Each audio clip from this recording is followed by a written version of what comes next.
Hey, welcome back to No Hype Beer Reviews. Unless it's your first time, then welcome. Please consider subscribing. If you do, hit the notification bell, get all the updates. Really excited for today's video. The beer's courtesy of Billy. Thanks so much, Billy. I really appreciate it. So this is Firestone Walker's Paraboloid. I'm probably not pronouncing that right. Elite Barrel Series from 2023. This is the second one in the series. Imperial Stout aged in 20-year-old bourbon barrels. Looks like it's coming in at 13% ABV.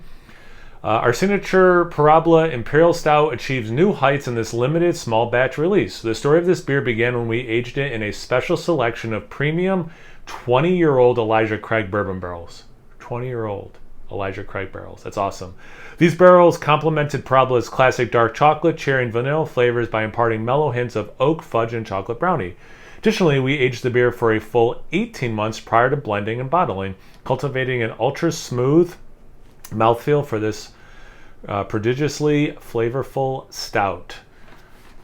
Stored in the cellar, 45 to 55 degrees. This was in my stout fridge at 55 degrees, so should be the perfect temperature. Just clip my nails so it's hard to get underneath between the two pieces of cardboard. All right, let's put this off camera for now. Yeah, I'm super stoked on this. I mean, I love Parabola. If you watch the channel, you probably already knew that. Had a different variant, courtesy of him. Also, the Parabola Noche or Paranoche, I forget how they blended the two words. That was amazing. So yeah, super stoked to try this. Anything else on the front worth reading that I haven't already read? Nope. Let's get into it. I just realized I didn't grab the right glass. Oh. Literally, as I was opening it, I'm like, wait, he sent me a Firestone Walker glass. Billy, I'm so sorry. This is killing me. I should have. I should have stopped and thought for a second. I got home from walking Bruno, changed, clipped my nails, and I was like, all right, time to get a beer going before I make dinner. And I wasn't thinking, and now I'm really sad. Okay. Well, it is what it is. Pretty dark in the glass. Wow, black, minimal brown in there. About half a finger ahead, quite the mocha color, relatively compact.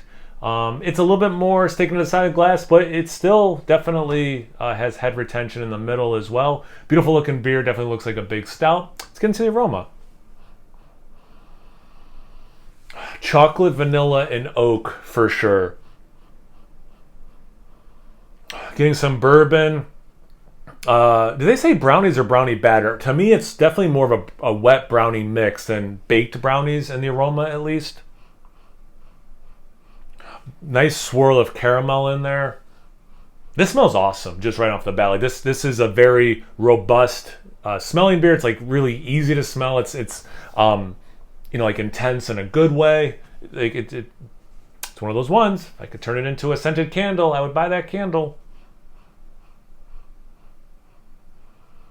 The slightest bit of coconut, which I've not been getting in barrel-aged stouts lately, really any coconut.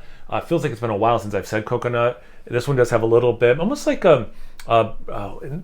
not just brown sugar, but like this is going to make it sound like it has cinnamon. It doesn't have cinnamon, but it reminds me a little bit of like a cinnamon bun, like where you kind of take some, what is it, brown sugar, cinnamon, but no cinnamon. Is it butter and then kind of like caramelize it all together? Like it kind of has that baked sweet bread with that extra like caramelized brown sugar thing. Smells awesome. Let's get into the glass. Thanks again, Billy. I cannot believe I forgot to have the right glass. But anyway, thank you again. Cheers.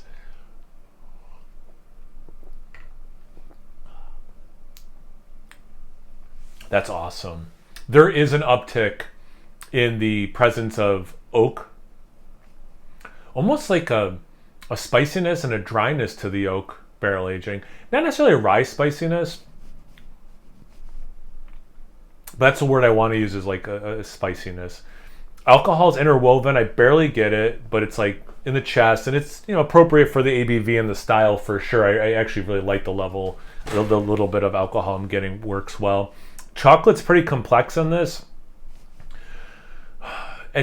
For like a moment, it's sweet enough to be a milk chocolate, but it's darker chocolate. That brownie batter thing, that makes it sound a little sweeter than it is. The oak helps dry this out quite a bit. This is a really nice sip. There's a lot of like subtle things,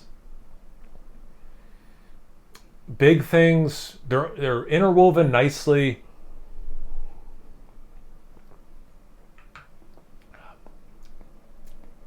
It's oaky without being too much. Man, that bourbon. Not that I even. It certainly doesn't come across like someone put a shot of bourbon in a beer, and that's not like really a good thing. Like that doesn't taste good, you know. This is so cohesive, interwoven with this, you know, like the spirit, the essence of bourbon. It works really nicely. A few months back, I was drinking something. I don't remember what it was. I don't think I necessarily even filmed a review, but it was a pretty weak bourbon barrel aged beer, and I added just a little bit. Oh, I know exactly what it was. This was actually this was further back than I was thinking. Of all things, it was a brewery beer that did not have a lot of that barrel aging, which for me is not common in the brewery. So I did my typical like cap it, drink half today, drink half tomorrow for a big beer like that. And the next day I put just a little bit of a bourbon in the bottom of the beer glass, and then I poured the rest of the beer in. And it was not good. And I was like, man, because I wanted some more of the bourbon taste in the beer. So like in my mind, I'm like, this is like a perfect way to do it. And it did not land. I'm saying all of that to say this. The extra bourboniness of the barrel they chose, how long it was aged, all that stuff, it's really imparting a nice bourbon flavor that is so interwoven. And not that I don't think this beer needs aging, but this beer will, you know, continue to meld these flavors that are already harmonious. And I think this will age into a beautiful beer, and it's already a beautiful beer. This is awesome.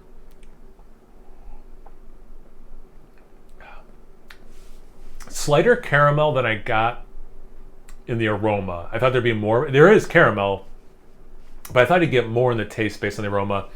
Nice roastiness. It really hit me with a dark chocolate in that sip.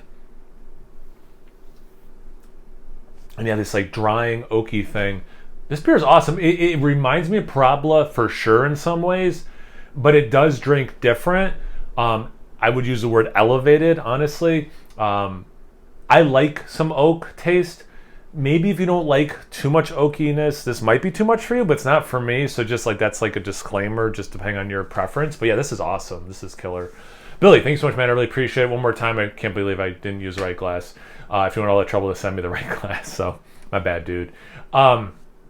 Although I will be off camera cleaning that glass and pouring the rest of this beer that's in there and in here into the regular glass, the right glass. But anyway, I'm harping on something that I don't need to for this video. That's how I know it's time to wrap it up. So thanks again, Billy. I really appreciate it. If you guys had this beer before, have you had any of these like interesting vintage, different ones that Firestone Walker's putting out? Anything, everything, comment section below. Let's get a conversation going. Once you're done doing that, make sure you check me out on Instagram and Untapped. It's No Hype Beer Reviews at both those places. So please like, comment, subscribe, and most importantly, imbibe. Cheers, everyone.